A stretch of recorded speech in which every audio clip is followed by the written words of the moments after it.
안녕하십니까. 오늘은 3월 16일 화요일 7차시입니다. 제목은 어른이 읽는 동시. 벌써 7차시가 시작이 되었습니다.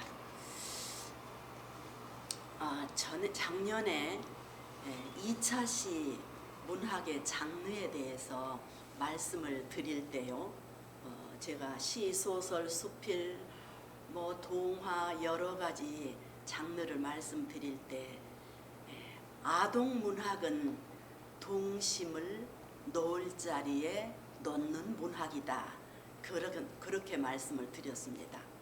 그런데 동시나 동화는 어른이 쓰기가 참 어렵습니다.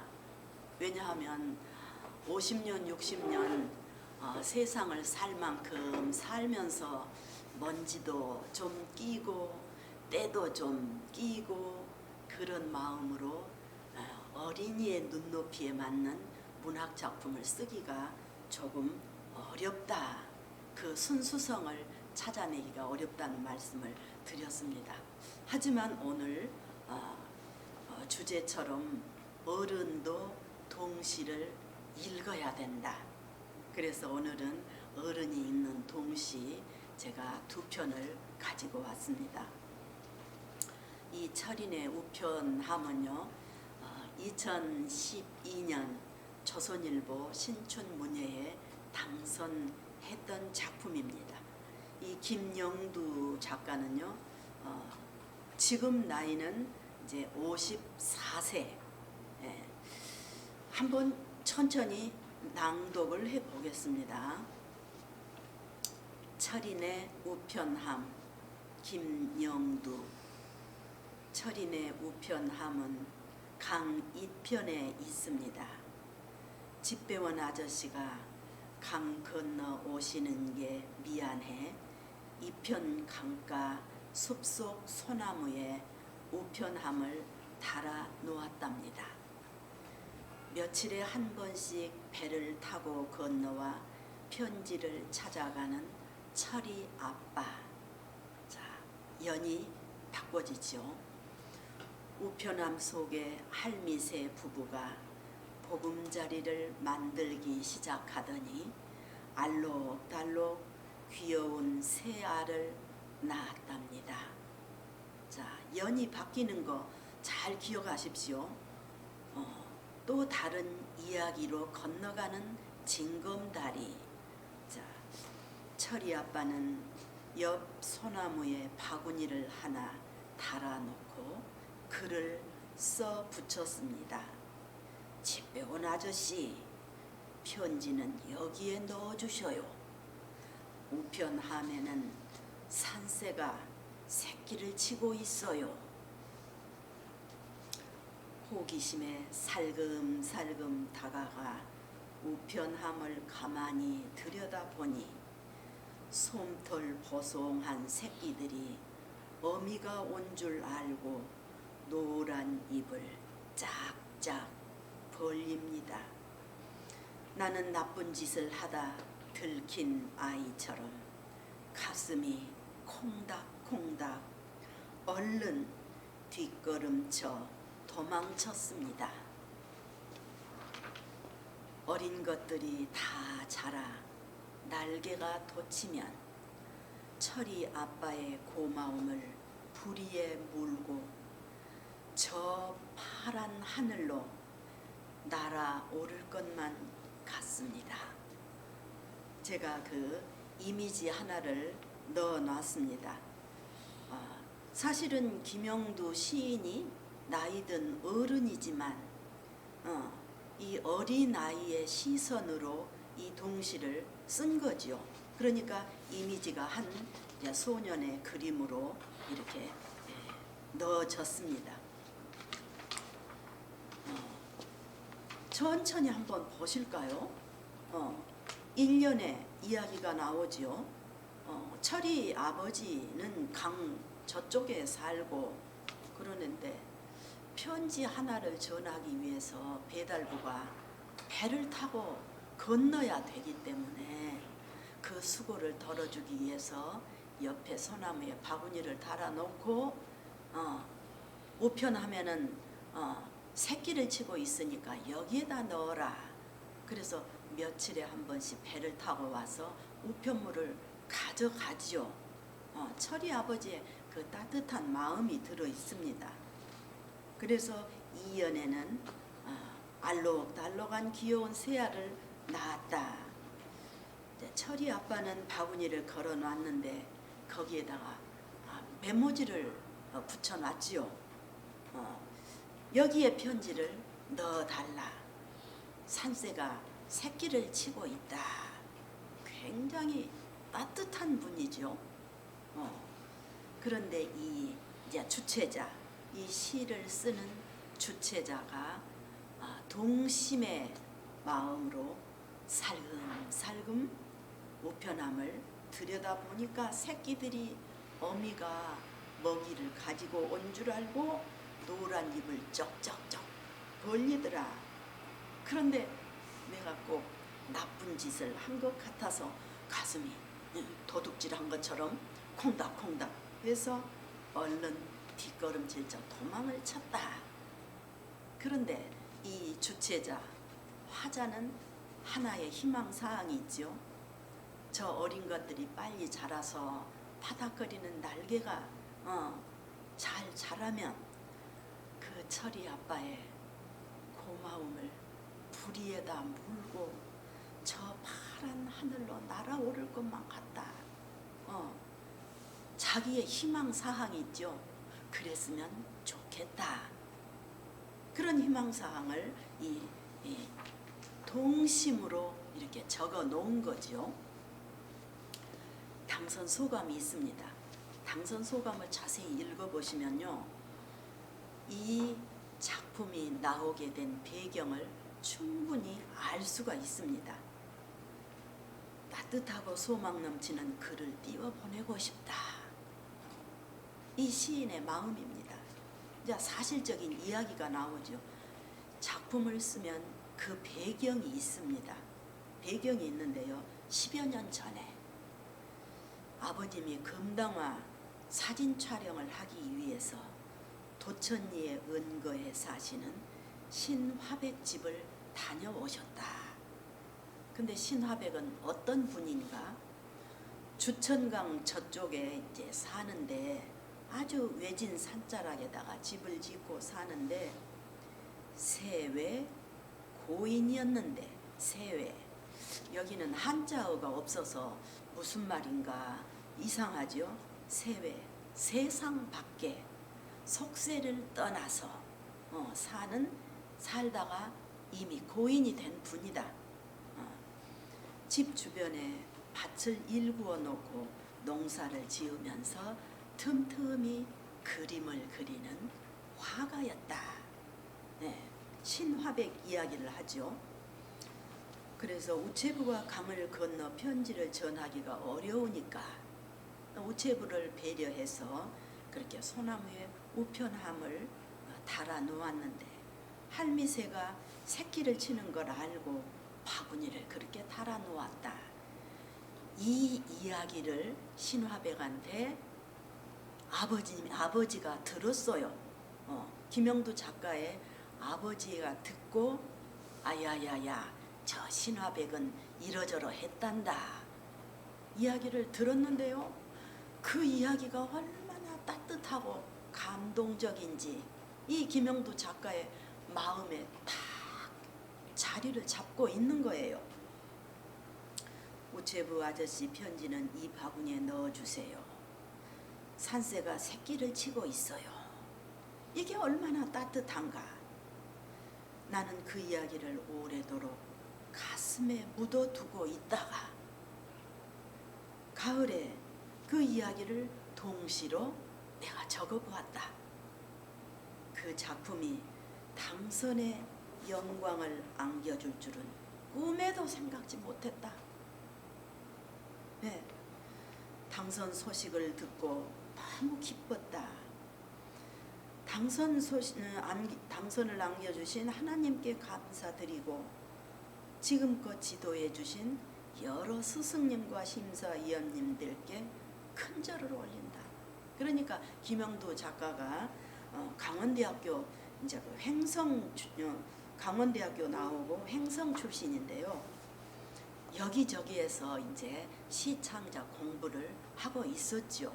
그러면 당연히 은사님한테 감사를 드리는 거죠. 그래서 또 희망사항이 있습니다. 이 작품 속에 새새끼처럼 나도 감사한 모든 분들의 고마움을 가슴에 안고 파란 하늘을 날아오르고 싶다. 이런 마음이 바로 동심이 가득하다는 거죠. 그래서 동시를 쓰시는 거예요. 그런데 또 하나 있습니다. 아버님께 아버지 제가 이렇게 신춘문예에 당선을 했답니다. 그랬더니 아버지 하시는 말씀이 당선은 영광뿐만이 아니고 새로운 시작이다. 아버지가 이렇게 말씀을 마음에 새겨 열심히 노력하라고 말씀을 하시는 것이죠. 아버님이 그냥 삽질이나 하시는 그런 분이 아니라는 걸 우리가 알 수가 있죠. 따뜻하고 소망에 넘치는 글을 쓰고 싶다. 나는 글을 쓰면서 행복하고 싶다. 이 동화도 쓰신 분인데 동화나 동시를 쓰면서 나도 어린아이들 마음처럼 따뜻하고 행복하고 싶다. 자신이 행복하지 않으면 거기에서 동화 같은 이야기가 나올 수가 없지요. 내 마음 깊은 곳에서 바람이 인다. 얼마나 맑은 마음입니까? 꿈의 풍선을 띄우고 싶다. 풍선, 바로 우리는 동심을 생각을 하죠.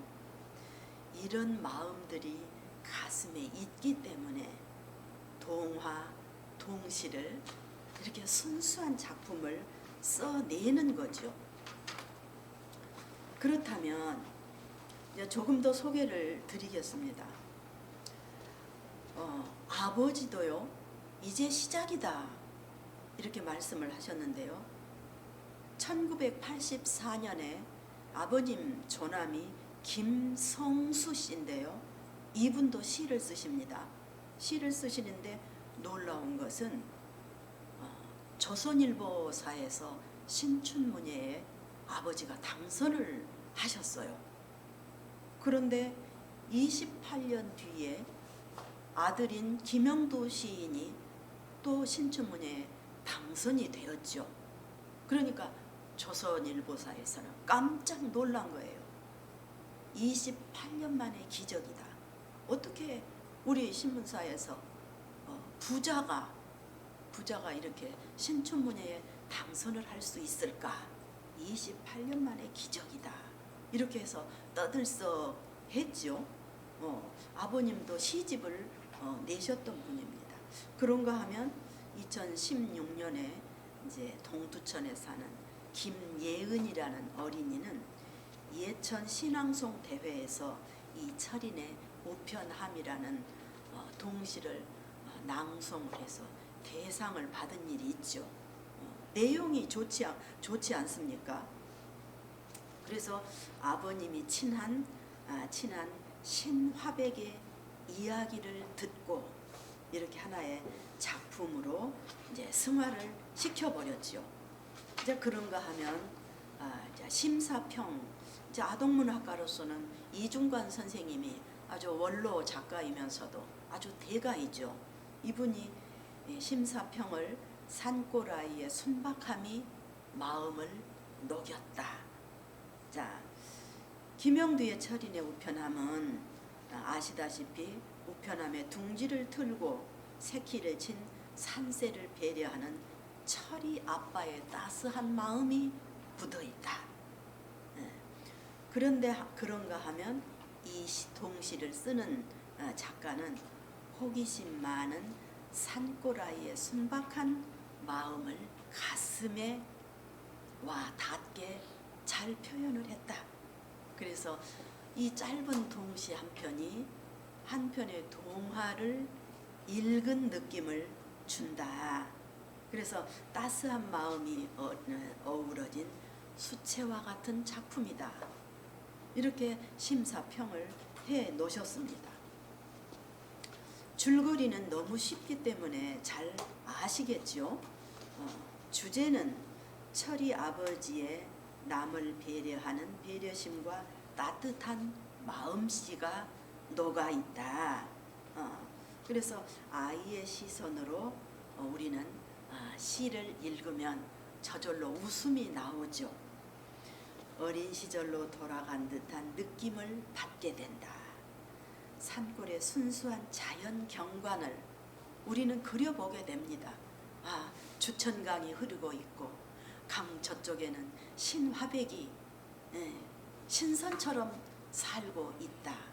이쪽에 소나무에는 새 둥지가 하나, 새 집이 있고 옆에는 또 소나무에 바구니가 하나 걸려있다.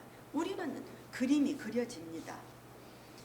이 시를 쓴 주체자의 아이의 순박한 마음을 우리가 따뜻하게 한다. 철이 아버지의 따뜻한 마음씨를 주체로 해서 동심이 고스란히 녹아들어 있어서 따뜻한 시다. 그렇다면 이 동시 한 편이 왜 그렇게 좋은 평을 받을 수 있는가? 시어가 일단 쉽다. 아기자기하고 아이들이 읽기에 좋다. 특히 3년의 대화체, 우체부 아저씨 편지는 여기에 넣어주세요. 우편하면은 산새가 까치를 치고 있어요. 그러면은 집배원 하시는 아저씨는 그 쪽지를 읽고 바구니에다가 우편물을 넣어 놓는 거죠. 메모지 하나로 서로 소통이 됩니다. 그래서 대화체가 정겹고 생생한 느낌을 극대화시켜줬다. 그래서 아이들의 감성을 자극하기에 충분하다. 그리고 연을 아까 제가 좀 끊으시라고 했죠. 연마다 머릿속에서 그려지는 모습이 생생하다. 아이들이 연상하고 상상하기에 좋다. 산골 마을을 배경으로 자연의 모습, 그곳에 사는 산골 아이의 특유한 소박함, 그리고 순수한 동심을 자연스럽게 전달해주는 동시다. 그래서 그런가 하면요, 김영두 시인은요, 누구에게 문자를 보낼 일이 있죠. 제가 늘 이제 회원들에게 강조하는 말이 있습니다. 우리가 글 공부를 하신 분들은요, 문자 하나, 카톡 하나를 보낼 때도 그냥 장난기 있게 대충 보내지 않습니다.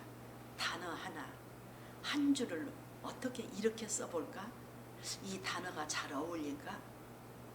이 말을 쓰면 내 마음이 그대로 전달이 되겠나? 이렇게 해서 문자나 카톡을 쓰게 됩니다. 예를 들자면 김영두 시인의 한 지인이 받은 문자가 있습니다. 김영두 시인이 이렇게 보냈어요. 눈이 내립니다. 제 마음속에도 차곡차곡 쌓여갑니다. 좋은 분의 따스한 마음 같은 하얀 꽃들이 창밖으로 날아다닙니다. 어느새 제 마음도 날개를 달고 잿빛 하늘로 날아가고 있네요. 아주 소년 같죠? 이런 시인의 마음이 이렇기 때문에 몇 자 문자를 보내는데도 받는 사람이 이 사람은 그냥 시인이 아니라 문자나 카톡도 시야, 시. 뭐라고 쓰기만 하면 시야. 지인이 이렇게 올려놨어요. 그래서 이제 아버님도 시집을 냈을 뿐더러 작은 아버지도 시를 쓰신 분이죠. 그래서 김영두 작가는 이제 2번째 시집까지 내셨는데요. 그 표제가 바로 철인의 우편함입니다. 그래서 시집도 내고 동화도 쓰고 이제 이렇게 합니다. 그러면요, 소리를 내서 어떤 작품을 읽으시면요, 그 작가가 성큼성큼 걸어서 우리에게 다가옵니다. 그래서 이제 집에 계시겠지만 뭐 누가 듣습니까? 소리 내서 한번 다 같이 낭독을 해보겠습니다. 철인의 우편함, 김영두. 철인의 우편함은 강 이편에 있습니다. 집배원 아저씨가 강 건너 오시는 게 미안해 이편 강가 숲속 소나무에 우편함을 달아놓았습니다. 며칠에 한 번씩 배를 타고 건너와 편지를 찾아가는 철이 아빠. 우편함 속에 할미새 부부가 보금자리를 만들기 시작하더니 알록달록 귀여운 새 알을 낳았답니다. 철이 아빠는 옆 소나무에 바구니를 하나 달아놓고 글을 써 붙였습니다. 집배원 아저씨, 편지는 여기에 넣어주셔요. 우편하면은 산새가 새끼를 치고 있어요. 호기심에 살금살금 다가가 우편함을 가만히 들여다보니 솜털 보송한 새끼들이 어미가 온 줄 알고 노란 입을 짝짝 벌립니다. 나는 나쁜 짓을 하다 들킨 아이처럼 가슴이 콩닥콩닥 얼른 뒷걸음쳐 도망쳤습니다. 어린 것들이 다 자라 날개가 돋치면 철이 아빠의 고마움을 부리에 물고 저 파란 하늘로 날아오를 것만 같습니다. 자, 이렇게 이제 해봤는데요. 그러면은 아주 짧은 동시가 하나 있습니다. 아주 이 김영두 시인이요, 야생화를 좋아하신 것 같아요. 그래서 그 야생화 이름이 굉장히 알고 보면 재미있는 이름들이 많지요. 자, 조금 있으면 이 매발톱꽃이 이제 또 피어날 겁니다만은 이름 이 김영두, 매의 발톱을 닮아 매발톱꽃, 족두리를 닮아 족두리꽃, 노루귀를 닮아 노루귀. 그런데요, 말썽쟁이 내 동생은 예쁜이라 불러요. 자, 다음에 야생화 혹시 밖에 나가시면 한번 눈여겨보십시오. 매발톱꽃이 자세히 보시면 정말로 매 발톱이 이렇게 꼭 무슨 먹이를 낳고 챌 것 같은 그런 모습이거든요. 족두리, 우리 전통 혼례에 올릴 때 신부가 머리에 쓰는 족두리 꽃 같아요. 노루기처럼 이렇게 뾰족 나와 있지요. 그러나 마지막 하고 싶은 말은 말썽쟁이 내 동생은 예쁜이라 불러요. 이 말을 하고 싶은 겁니다. 그래서 제가 수업 시간에 언제나 작품을 앞면만 보지 말고 뒷면을 한번 생각해 보시라. 한번 뒤집어 보시라. 또 다른 말로 한번 비틀어서 생각해 보시라. 저는 비틀어 보시라는 말을 여러 번 말씀을 드렸습니다. 바로 비틀어 보는 게 이 말입니다. 내 동생은 말썽쟁인데 거기 어울리는 이름이 아니고 예쁜이라고 왜 부를까? 이거 엇박자죠? 이런 것을 아주 재미있게 우리는 읽으면서 웃게 됩니다. 그렇다면 또 다른 동시를 한 편 보겠습니다. 역시 같은 해에 2012년도에 주미경 시인은 부산일보 신춘으로 당선을 했습니다. 그래서 제가 이 작품도 동시지만 어른들이 읽어야 되겠다. 그래서 이 작품을 제가 이제 뽑아왔습니다. 주미경 시인은요, 아주 문학상도 2개나 받고요, 동시집도 내고 동화책도 내고 아주 아동 문학으로서는 활동을 활발하게 이제 하는 사람이죠. 이 작품도 천천히 읽어볼까요? 모과나무, 주미경. 휠체어 뒤에 책가방을 달고 재륜이가 학교에 갑니다. 띄었죠.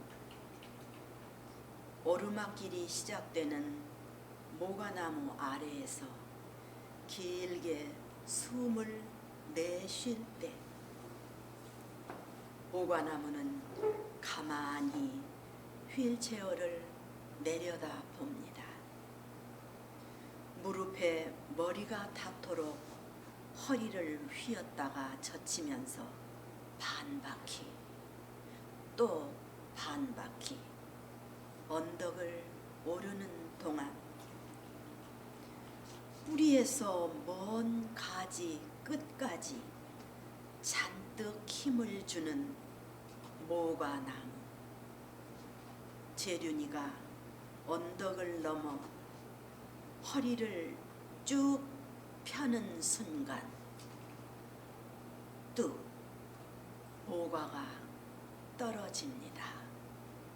자, 어떤 작품을 감상하실 때는 한번 그림을 그려보시는 거죠. 시골의 어느 오르막길 풍경, 그 다음에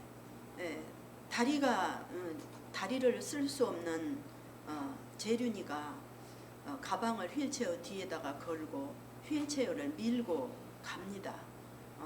부모님이 바쁘셨는지 아니면 혼자 힘으로 해볼 수 있게 힘을 길러주기 위해서 일부러 혼자 보냈는지 알 수는 없지만 우리가 상상을 합니다. 재륜이를 그리면서 우리들은 거기를 한번 가서 보는 거죠. 그런데 1년에서는 재륜이 이야기를 하죠. 이제 오르막길을 가기 위해서 이제 숨 고르기를 합니다. 야, 오늘도 여기를 잘 올라가야 돼.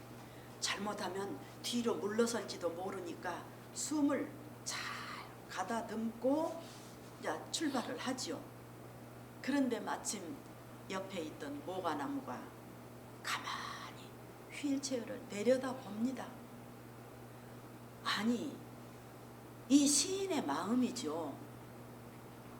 모과나무가 내려다 본다고 말을 했습니까? 시인의 상상력입니다. 그런데 이 휠체어를 밀기가 오르막길에서 힘껏 바퀴를 밀어봐야 반바퀴 굴러가죠. 그러면 빨리 반바퀴를 또 밀어야 앞으로 전진을 하죠. 그렇게 하는 동안에 내려다보고 있던 모과나무는 가만히 있습니까?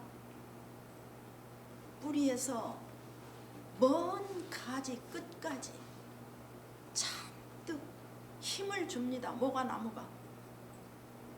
아니, 힘을 주는 것은 재륜이가 힘을 주는데 모과나무 지가 왜 힘을 주냐고요. 모과나무가 말을 했습니까? 힘을 준다고. 왜 작가는 이걸 보이지 않는 것을 보는 거예요. 들리지 않는 것을 듣는 것이죠. 사람도 아니고. 모과나무에게 물어봤나요? 너 지금 힘주고 있냐? 소리도 들리지 않지요. 자, 재륜이가 드디어 언덕을 넘었습니다. 재륜이가 언덕을 넘어, 아이고, 오늘도 잘 넘어왔구나. 잘했어. 혼자 그러면서 어깨를 쭉 펴니다. 그리고 연을 바꿨죠. 우리들이 상상할 수 있는 그 다리를 띄워놨습니다. 그런데요, 뚝 모가가 떨어집니다. 얼마나 용을 쓰고 응원을 했습니까? 모가나무가. 힘내, 재륜아, 너는 할 수 있어. 조금만 더. 잘했어. 그렇게 용기 있게 해보는 거야. 재륜이가 언덕을 넘어갔는데 얼마나 용을 쓰고 힘을 줬는지 모가가 뚝 떨어집니다. 아, 소름 끼치죠? 안쓰럽고 재륜이에게도 고맙고 혼자 이렇게 할 수 있는 거, 모가나무에게도 고맙고 그렇습니다. 그 당선 소감을 한번 보실까요? 신춘문예 응모라는 적은 봉투를 내밀자 이제 이 작가가 신춘문예 이것을 등기로 보내려고 우체국에 가서 이걸 딱 내미니까 여직원이 아 그러면서 웃어요. 해맑게 웃었어요. 이 작은 시골 우체국을 찾은 사람이 또 있었나? 아, 다른 사람도 신춘문예에 보냈나? 혼자 생각을 하죠. 여직원의 미소가 나에게 행운의 신호가 되었을까? 행운도 실력의 다른 이름이라고 한다. 행운은 거저 오는 게 아니라 실력이 있을 때 행운도 따라온다. 또 다른 이름이다. 행운을 바라기엔 아직 모자란다고 생각했기 때문에 기대를 하지 않았다, 나는. 그런데 당선 소식을 듣고 이제는 희망을 품어본다. 길에서 나를 찾아오는 누군가와 만나게 되리라는 희망, 사람을 만나는 희망. 내 동시가 어린 독자들에게 꽃이 되든지 바람이 되든지 무엇이든지 되면 좋겠다. 이래서 아동문학을 하는 거죠. 그런데 이 말을 또 해놨습니다. 양산 학춤의 명인 김덕명 선생님이 연세가 88세인데요. 이분이 하시는 말씀이 제자들한테 늘 하는 말이 단디 새겨라. 단디 새겨라. 단단히 새겨 들어라. 왜냐? 내도 88세인 내도 하루 1시간 반씩 춤 연습을 한다. 88세 노인이 이미 명인이 되었음에도 불구하고 1시간 반씩 하루에 춤 연습을 한다. 그러니 제자 너희들 단단히 새겨듣고 연습해라. 시창작을 막 시작한 나는 그렇다면 얼마나 많은 시간 동안 나를 다듬고 동시를 다듬어야 할까. 그냥 맹세를 하는 거죠. 그 시간을 즐기면서 나를 다듬고 작품을 다듬으면서 나는 이 길로 성큼 나가고 싶다. 지도해 주신 선생님께 이제 감사를 드리며 자기 이제 공부하는 동인들 이름이 또박또박이라는 동인들이 있어요. 그러는데 이 또박또박 회원들이 없었더라면 나는 신춘문예에 응모할 생각도 못했을 것이다. 이렇게 당선 소감을 써놨어요. 그러니까 함께 공부를 하는 겁니다. 집에서 혼자 공부하는 것보다는요, 여럿이 어우러져서 우운의 공부가 되는 거죠. 그리고 먼저 공부했던 가르치는 사람이 앞에서 길을 안내해주면 여럿이 또 같이 해보고 당신 잘했어 응원해주는 문우가 있고 그래서 공부를 같이 하는 겁니다. 자, 그래서 이제 모가를 생각해보면 이 세상에 아름다움의 기준은 없습니다. 일반적으로 모과가 아름답다는 사람은 없죠. 과일 중에서도. 그렇지만 향기는 있습니다. 향기가 독특한 향이 있죠. 새콤하면서도 그런 향이 있는데 진하지도 않고 희미하지도 않고 어, 그러면서 냄새는 분명히 존재하는 거죠. 그래서 이제 평론가들은 이런 말을 합니다.